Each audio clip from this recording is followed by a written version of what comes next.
Notre entrevue d'aujourd'hui est consacrée à M. Alexandre Jobin-Lawler, candidat de Québec solidaire dans le comté de la Pelletrie. Bonjour, M. Lawler. Bonjour. Alors, la première question qu'on demande toujours aux candidats, c'est pourquoi vous avez choisi cet endroit-là, puisqu'on vous avait donné le choix là, de l'endroit pour l'entrevue. Donc, c'est chez moi, c'est paisible, c'est un endroit tranquille, c'est un endroit où c'est très beaucoup d'arbres, donc beaucoup d'oiseaux aussi qui se promènent dans les environs. J'ai des petits cerisiers, là, donc je viens de manger les petits fruits ici, fait qu'en me réveillant le matin, je trouve que c'est un endroit paisible. Prendre un café du matin et quand les enfants sont là, prendre un petit déjeuner sur le patio et tout ça. Fait que je trouve que c'est un bel endroit. Puis de manière plus générale, on est près de Wendake. Je trouve qu'il y a des beaux parcs aussi dans les environs. Donc, je trouve que c'est un beau quartier. OK. Alors, on va se transporter sur votre patio, puis on va poursuivre l'entrevue. Parfait. OK. Merci beaucoup. Merci. Alors, la première question qu'on demande à nos candidats, c'est d'où est-ce que vous venez? C'est quoi vos origines? OK. Donc, moi, je suis originaire de Sherbrooke. Et j'ai vécu ma jeunesse là-bas, j'ai fait mon cégep là-bas, puis je suis venu à Québec pour l'université. Okay. Donc, je suis anthropologue de formation, la formation d'anthropologie se donnait soit à Montréal ou à Québec. J'ai un petit peu de famille à Québec, donc j'ai décidé de venir ici. Puis, je me suis installé là, d'abord au centre-ville, là, près de l'université. Puis, depuis 2011, je suis déménagé là, ici dans la Pelletrie. Puis, depuis quelques mois seulement dans Chauveau. Là. Dans Chauveau. Ouais. Ici, donc, on se trouve sur la rue, je sais pas, on n'a pas besoin de dire le nom de la rue, mais en tout cas, on est dans... On est dans la circonscription de Chauveau. De Neuchâtel. À Neuchâtel, c'est ça. C'est ça. Ouais. Neuchâtel, qui est un arrondissement de Québec, ou c'est... Oui, c'est la Haute-Saint-Charles. C'est la Haute-Saint-Charles. C'est la Haute-Saint-Charles qui est l'arrondissement, mais Neuchâtel, c'est effectivement... OK. Alors, parlons de votre carrière. Vous êtes enseignant au collégial, finalement? C'est ça. Exactement. Moi, je suis enseignant depuis 2008. Avant d'être enseignant au campus Notre-Dame-de-Foix, j'ai travaillé en coopération internationale. Ah oui, oui. Donc, j'ai travaillé pour le Plan Nagua, qui est un organisme qui travaillait en commerce équitable, vendait des produits équitables, consommation responsable, donc environnement, tout ça. Puis, par la suite, j'avais comme idée d'aller vers l'enseignement au collégial. Okay. Donc, j'ai commencé là, ma carrière dans un collège en 2008 où je fais de l'enseignement, je fais de la recherche. J'ai été coordonnateur de département aussi. Donc, j'ai travaillé à différents niveaux là, dans le collège là, comme enseignant. Là. J'ai fait différentes tâches. Puis, je donne des cours d'anthropologie, de sociologie là, aux étudiants du campus Notre-Dame-de-Foix. OK. Puis au Plan Nagua, ça vous a amené voyager dans le monde un petit peu? Un petit peu. J'étais surtout en éducation ici au Québec. Donc, justement, dans les polyvalentes là, alentour de Québec, là, et puis même à l'extérieur du Québec aussi, au Nouveau-Brunswick, on est allé donner des formations sur la consommation responsable. Pour que les jeunes comprennent ce que c'est la consommation responsable, les impacts qu'ils ont aussi avec les choix qu'ils font au niveau de leur consommation. Donc, on travaillait ces aspects-là. Puis, j'ai voyagé un petit peu en République dominicaine aussi là, avec eux. À la base, j'ai voyagé beaucoup aussi. Là. J'étais allé en Asie du Sud-Est, au Maroc, Tunisie, Turquie, c'est ça. Des voyages en Amérique latine aussi. OK. Anthropologie, sociologie, pourquoi ces domaines-là? Ça vous a intéressé de toute votre vie? Ou... Oui, quand même. Mes parents, c'est 2 enseignants au collégial. Et on avait la chance de partir, nous autres, à chaque 2 ans, mes parents prenaient une sabbatique. Donc, on partait en voyage là, en Amérique latine. Donc, j'ai fait 4 voyages avec eux, là, un peu partout en Amérique latine. Assez jeune. Oui, très jeune. Très jeune au primaire, début secondaire. Fait que ça m'a ouvert sur le monde, ça m'a ouvert sur les différences culturelles. Puis là, t'es jeune, t'essaies de comprendre. J'ai eu des cours au cégep en anthropologie, donc je me suis intéressé à cette discipline-là. OK. Après ça, aller vers l'université. OK. Puisqu'on parle de votre vie de votre vie familiale, votre jeunesse à vous, parlez-nous donc de votre vie familiale actuelle, donc. Oui. Donc, moi, je suis papa de 2 jeunes garçons. Deux jeunes de 6 et 3 ans et demi. Donc, mon plus vieux, il va à l'école ici, là, dans la Pelletrie, là, à l'école Saint-Claude, et bon, qui est en première année. Puis Rémi, ben, il est à la maternelle. Donc, pas la maternelle, pardon, il est à la garderie. Donc, il va rentrer à la maternelle là, dans un an et demi. Il va être grand à ce moment-là. Oui, c'est ça. Mais il est déjà grand dans sa tête. C'est déjà grand. Ouais, bon, c'est bien. Et puis, est-ce que vous vous impliquez socialement dans des organismes ou caritatifs, je ne sais pas, ou quelque chose de même? Ben, j'ai fait beaucoup de bénévolat comme au niveau de l'Association des anthropologues du Québec. Oui.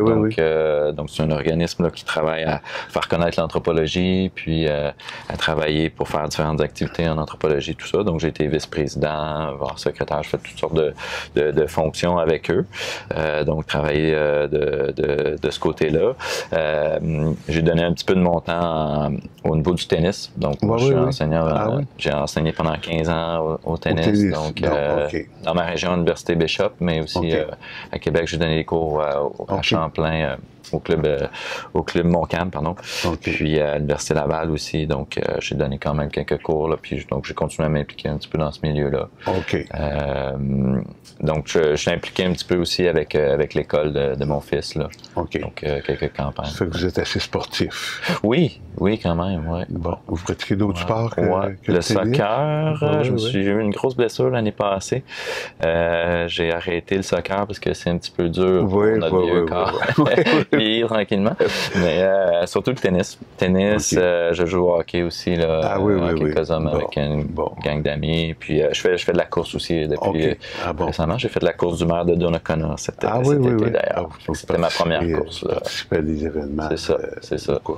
J'ai bien aimé l'événement, donc je pense que je vais y reparticiper là, prochainement. Maintenant, on va rentrer plus un petit peu dans la politique comme telle, puisque c'est le sujet. Quelles sont les qualités ou les traits de caractère que vous estimez qui feraient de vous un bon député? Ben, moi, je pense que pour être un bon député, ça prend de l'audace. Ça prend quelqu'un qui est prêt à faire des choses que d'autres ne feraient pas. Puis je pense qu'à Québec solidaire, c'est notre avantage versus les autres partis, c'est qu'on met en place on mettrait en place des politiques qui seraient audacieuses, que les gens ont toujours pensé un peu farfelues, un peu des idées qui se feront jamais, des choses qui se feront jamais, alors que on chiffre très bien nos dépenses au plan et nos revenus au plan économique, qui nous permettrait de faire des choses aussi simples que la gratuité scolaire, qui, à mon sens, est une nécessité dans une société riche, démocratique, où la science est importante. Donc l'éducation, pour moi, ça reste à la base d'une population en santé. Puis pour l'instant, je suis pas sûr qu'au Québec, on soit en avance beaucoup là, au niveau de l'éducation, au niveau de l'accessibilité, au niveau de la qualité aussi de l'éducation. Donc ça, pour venir au fait que moi, j'embarque dans ça. J'embarque dans ces projets-là qui sont audacieux, qui nous permettent de penser la société autrement. Qui ne sont pas des vieilles idées de partis, de coupures. On va couper pour après ça remettre un petit peu d'argent, puis après ça aller rechercher des votes. Pour moi, ça, c'est pas audacieux. Pour moi, ça, c'est une politique à très court terme qui nous amène pas vers un projet de société, vers quelque chose d'intéressant pour la population. Donc, je pense que ce qui ferait de moi un bon député, c'est cette audace-là, cette envie-là d'amener des nouvelles choses, puis de travailler pour les gens. Travailler vraiment pour les gens, pas pour ceux qui ont l'argent, pas pour ceux qui ont le pouvoir, mais pour la population en général qui vit, qui va porter leur enfant le matin, qui va travailler durement la journée, qui revient, qui est occupé, tout ça. Donc oui, un lunch pour les familles gratuit à l'école, bravo, mais je pense qu'on peut aller plus loin que ça, comme société. OK. Quelle est votre vision de la pelleterie?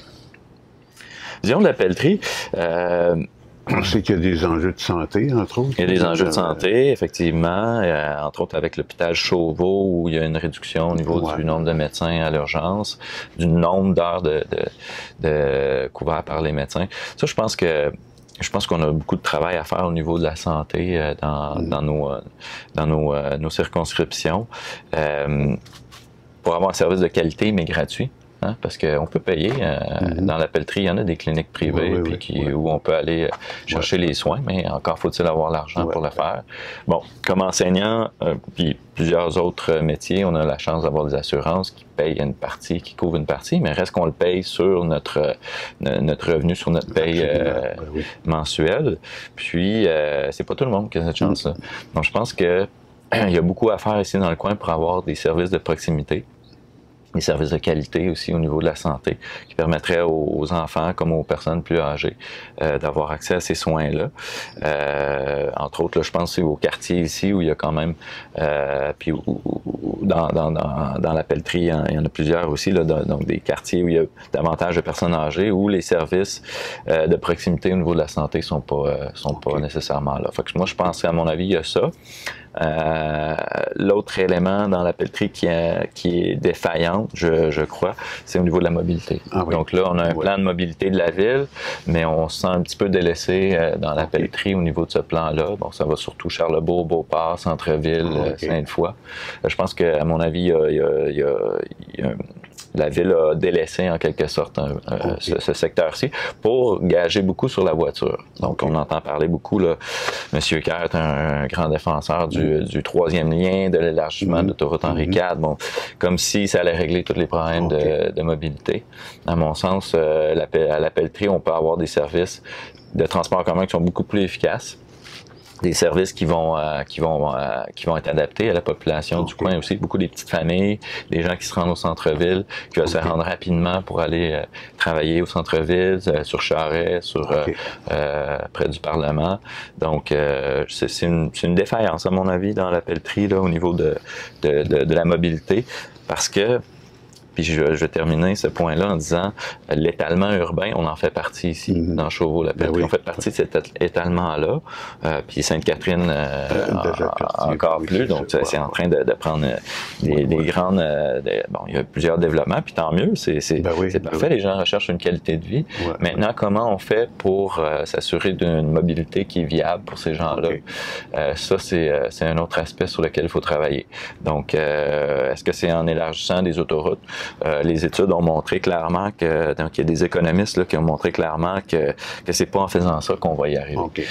Donc je trouve que le plan, bon, là, je reviens au municipal, mais le plan de la Ville de Québec au niveau de la mobilité durable, viable est intéressant, mais je le redis encore, au niveau de la pelleterie, j'ai l'impression qu'on est un peu délaissé là, au niveau de ce plan-là. Au niveau du Québec, évidemment, ben, vous êtes un parti indépendantiste. Quelle est votre vision là, de ça? Ben, au niveau de l'indépendance du Québec, la souveraineté, c'est un pouvoir qu'on se donne. Hein? Ce serait un pouvoir, un levier qu'on pourrait se donner pour les politiques sociales, environnementales, de justice sociale qui pourraient être mis en place. C'est un outil, donc la souveraineté. Est-ce que ce pays-là pourrait se permettre d'avoir plus de politique en environnement, d'avoir un plus grand pouvoir sur le port de Québec ou d'autres juridictions fédérales? Bien évidemment, parce qu'on aurait cette chance-là, cette possibilité-là de le faire. La souveraineté, oui, mais encore faut-il qu'elle soit faite pour les gens, pour qu'elle soit profitable pour les gens, puis pour que ce soit les gens qui puissent... Donc là, je parle de la classe moyenne encore. Je parle pas de ceux qui ont de l'argent, puis ceux qui peuvent se payer le pouvoir politique, comme c'est le cas dans la majorité des grands partis, qui, eux, fondent beaucoup leur espoir sur... c'est ça, des candidats vedettes, des candidats qui ont du pouvoir, qui ont puis aussi un parti qui a énormément d'argent. Moi, à mon sens, ce qu'il faut travailler, c'est qu'il faut travailler à la base avec les gens pour s'assurer que ces gens-là aient les services auxquels ils ont droit. Parce que, oui, on paye beaucoup d'impôts au Québec, mais on a une très bonne qualité de vie aussi au Québec. Si on va, moi j'ai voyagé un peu partout dans le monde, en Tunisie, au Maroc, en Turquie, la qualité de vie n'est pas celle qu'on a ici, évidemment. Hein. Donc, il y a vraiment du travail à faire à ce niveau-là. Puis le Québec, ben, je pense qu'il peut être plus imaginaire, il peut être plus imaginatif dans ses politiques au niveau de l'éducation, au niveau du transport, avec l'électrification du transport en commun, avec l'éducation gratuite de la maternelle, du primaire au baccalauréat. Je pense qu'il y a place à ça maintenant au Québec. Il nous reste quelques minutes. Oui. L'implication, l'engagement politique, c'est de longue date, ça? Ça fait quand même quelques années. Depuis 2014, je me suis présenté la première fois là, pour Québec solidaire. Puis j'ai continué là, à m'engager avec eux. J'ai travaillé aussi, je me suis engagé aussi auprès de mon association étudiante à l'université. Je trouve ça important. C'est quelque chose qui est valorisant aussi. Pour moi, l'engagement politique aussi, c'est de dire, je suis présent pour ma population, pour les gens qui m'entourent, puis de faire connaître mes idées, en fait. Faire connaître les idées. C'est pas tout le monde qui est d'accord avec les idées de Québec solidaire, puis c'est tant mieux, parce qu'une démocratie, c'est comme ça que ça fonctionne. On n'est pas là pour imposer, mais pour faire connaître, puis pour faire en sorte que les gens adoptent ces positions-là avec un discours. Mais mon engagement vient quand même de loin. Mes parents étaient impliqués politiquement aussi à Sherbrooke. Puis, donc, mes parents ont lutté beaucoup dans des causes là, au niveau de l'égalité hommes-femmes, pour la paix aussi. Donc, à l'époque à l'époque de la guerre froide, donc était très impliqué là, à Sherbrooke dans les centres de coopération internationale aussi de Sherbrooke. Donc ça vient un peu de là aussi. Vous avez répondu déjà, mais je vous pose quand même la question, peut-être en une minute, pourquoi ce parti politique? Pourquoi ce parti politique? Je pense que je vais y revenir justement à ce que j'ai dit au début. Je pense que c'est un parti qui est audacieux. C'est un parti qui a des idées de changement qui sont intéressants pour la population, qui peuvent amener concrètement là, des éléments positifs dans leur vie. On ne parle pas ici de couper pour avoir un meilleur budget plus tard, pour avoir un budget plus équilibré. On parle ici d'avoir, un budget équilibré, mais avec des ressources au plan économique qu'on est capable d'aller chercher, puis de réinvestir pour les gens après ça, avec une assurance médicaments, avec une assurance santé qui est accessible à tous, une éducation aussi, donc une accessibilité au transport en commun, ça aussi, c'est un élément important. Donc, pourquoi aller en politique? Parti audacieux qui nous permet d'avoir des vrais changements au Québec. Vous faites une campagne très active, comment vous... Pour l'instant, moi je travaille en même temps. Donc je suis au campus à temps plein, ce qui fait que c'est plus difficile, mais les soirs, les fins de semaine, quelques activités. J'ai des gens dans mon équipe aussi qui travaillent fort là, pour faire connaître, puis avec un Facebook, il va y avoir des pancartes aussi là, dans la pelleterie qui s'en viennent. Alors, Monsieur Alexandre Jobin-Lauder, candidat de Québec solidaire dans la pelleterie. Je vous remercie infiniment pour le temps que vous nous avez consacré. Ça fait plaisir. Merci. Merci.